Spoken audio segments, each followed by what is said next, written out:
प्रभारी थे नवलेश आज़ाद, उसके मनमानी और गुंडागर्दी के खिलाफ एक प्रेस कॉन्फ्रेंस कर रहा हूँ और मेरे साथ आप सभी पत्रकार लोग आए और मौजूद हुए, इसके लिए बहुत बहुत शुक्रिया।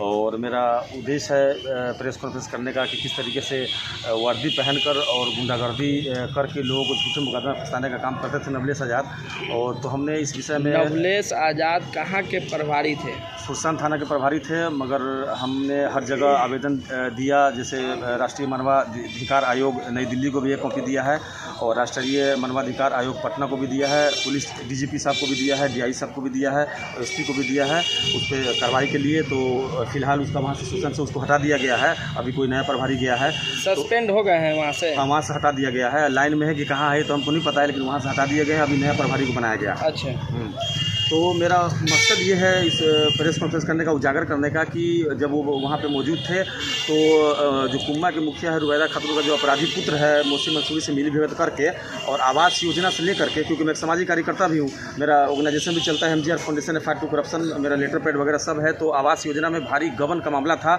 जो हम 7वें महीने 2022 में एक FIR दर्ज करवाया था उसके विरुद्ध में आवास योजना में, और किस तरीके से मनमानी करता था, तो मेरे ऊपर अपने गुंडों से जानलेवा हमला करवाया था। आवास योजना कहाँ की आप बात कर रहे हैं, किस पंचायत की? कुम्मा पंचायत में सुरसंड प्रखंड के कुम्मा पंचायत में जो आवास योजना में भारी गबन करता था, तो उसके विरुद्ध में हमने जब कौन गबन करता था? वीडियो के सहमति से जो मुखिया, जो कुम्मा पंचायत के मुखिया का जो पुत्र है मोहसिन मंसूरी, ये सब मिली भगत करके और लाखों लाख रुपया जो है सो गबन किया है मंसूरी। हाँ, अच्छा। तो गबन किया था, तो उसका उजागर हमने मुख्यमंत्री और पंचायती राज मंत्री DM DDC वगैरह को आवेदन दिया था, तो उसके आलोक में मेरे ऊपर हमला करवाया था। तो मैंने उसका सुरसंड थाना कांड संख्या 370/22 दर्ज करवाया था। उस वक्त में 7वां या 6वां महीना था 2022 में। उसके बाद फिर से एप्लीकेशन दिया था, तो ये देखा कि अब मेरा जो काफ़ी सबूत अपने पास एकत्रित कर लिया है, इकट्ठा कर लिया है, तो ये अपने सहेली है उसके विरुद्ध, उसको मिला करके हरजन है, उसको पैसा दे करके और नवलेश आज़ाद और वीडियो से मिली भगत करके और एक हरजन से सुरसंड थाना कांड संख्या 544/22 में हम पे दर्ज करवा दिया। और दर्ज करवाने के बाद उसी बीच में नवलेश आज़ाद को एक लड़का हुआ था, तो छठियार का पूरा खर्चा ये मोहसिन मंसूरी जो मुखिया पुत्र है वो उठाया था।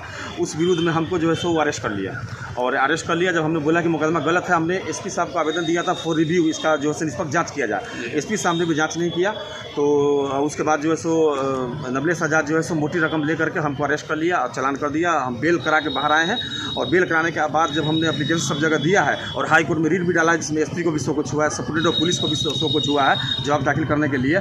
और हम हथियार के लिए, अपने सोसाइटी के लिए, अपने बचाव के लिए, अपने परिवार गवाह को हम हाई कोर्ट में भी एक रीट डाल रहे हैं, क्योंकि जान माल का मेरा बहुत बड़ा नुकसान है, क्योंकि वो अपराधी छवि का आदमी है, उसके पास शूटर भी है, 3-4 शूटर को भी रखे हुआ है, और वो कभी मेरे ऊपर हमला कर सकता है। और इसमें जो है सो थाना प्रभारी नवलेश है उसका पूरा साथ दिया है, और साथ देने के बाद जब उस पर कार्रवाई हुआ है तब वहाँ से निलंबित होकर यहाँ से जिला में है, और इसीलिए मेरा ये प्रेस करने का खास मकसद है। अच्छा। तो आगे आप क्या चाहते हैं? आगे हम ये चाह रहे हैं कि हाई कोर्ट में हम एक रीट डाल रहे हैं, क्योंकि मुझे मेरे गवाह और परिवार को सुरक्षा के लिए, क्योंकि वो शूटर टाइप के लोग हैं और गुंडे हैं, मवाली, उसके ऊपर शूटर टाइप के लोग, मुखिया का जो पुत्र है वो गुंडा टाइप का लोग है, उसके ऊपर बहुत सारा मुकदमा है। मोहसिन मंसूरी बताया ना, मोहसिन मंसूरी मुखिया है, अभी पुत्र है। अजय तो वही काम काज करते हैं। हाँ, वही सारा पंचायत के। जी। अच्छा। और वीडियो देवेंद्र कुमार भी उससे मिला हुआ है, और सबको मिला करके काम करता है। थाना प्रखंड के वीडियो जी, देवेंद्र कुमार। अच्छा। सुरसंड प्रखंड का वीडियो है, हमने रीट डाला है। अब उसमें सबको पार्टी बनाया, सब अपना हाई कोर्ट में जाकर जवाब देंगे। और आवास योजना में लाखों लाख, और यहाँ तक कि वार्ड सर्वेक्षक और वार्ड सुपरवाइजर में जो बहाली हुआ है वो भी फर्जी साइन पे बहाली किया है, न उसमें ग्राम सेवक का साइन है और नहीं मुखिया का साइन है, सब जाली साइन पे है। उस पर भी आवेदन दिया गया है, उसका भी रीट जाएगा हाई कोर्ट में। तो इसीलिए वो इस तरह से मेरे ऊपर प्रहार करता है और करवाएगा भी आगे भविष्य में, क्योंकि ये मुझे जो है सो मेरे गबन का जो रास्ता है उसको रोकता है। तो आप अभी SP साहब और DM साहब के कार्यालय में हैं जी, तो यहाँ आप SP साहब DM साहब से क्या मतलब उम्मीद करते हैं, क्या सब मांग लोग आवेदन करेंगे? दे चुके हैं, बावजूद इससे कोई कार्रवाई नहीं किया गया है, तब हम हाई कोर्ट में रीट डाल किए हैं। अच्छा। सब लोग मिली भगत है, कोई कार्रवाई नहीं किया। SP साहब DM साहब आपका कोई सुनवाई नहीं, कोई कार्रवाई नहीं हुआ यहाँ से। अच्छा। कई बार आवेदन दिए, उसके ऊपर रेख पेश तो भी है। अब जो है से अब आप जो है से कहाँ तक आगे बढ़ेंगे? अब हम हाई कोर्ट सारे पदाधिकारी को मानवाधिकार से लेकर के DGP, IG, पुलिस अधीक्षक, DSP सबको आवेदन दिया गया है, अभी तक कोई कार्रवाई नहीं हुआ है, तो अब हम हाई कोर्ट में रीट डालने जा रहे हैं। अच्छा, सरकार से क्या मांग करेंगे? सरकार से क्या मांग करेंगे? सरकार का तो यहाँ देख रहे हैं पुलिसिया राज चल रहा है, गुंडा राज। पुलिस जो है पैसा लेकर के गरीब जिसे झूठा मुकदमा को सही कर देता है। अब पैसा दे दिए, मतलब जैसा पैसा वैसा चार्जशीट है, जैसा पैसा देंगे वैसा ही चार्जशीट लिखाएगा आपके खिलाफ।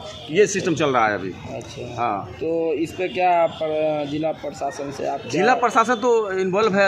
अब डीजीपी साहब एक आए हैं, वो उनका जो नक्शे कदम है, हाँ भट्टी साहब है, उनका जो निर्देश भट्टी साहब आए हैं तो उनका निर्देश हमको ठीक लगा। वो लोगों से जन सम्मान के लिए पुलिस को कह रहे हैं, मगर पुलिस तो यहाँ पैसा खेल खेलता है। जो पैसा देता है उसी का दोस्त है, जो पैसा नहीं देता उसको मुजरिम बनाने में तो 2 मिनट लगता है। तो आरएस भट्टी नहीं, आरएस बिल्कुल विश्वास नहीं है, इसलिए हाई कोर्ट गए हैं। तो विश्वास होता है तो हम क्यों जाते हैं? आरएस भट्टी साहब का क्या मांग है?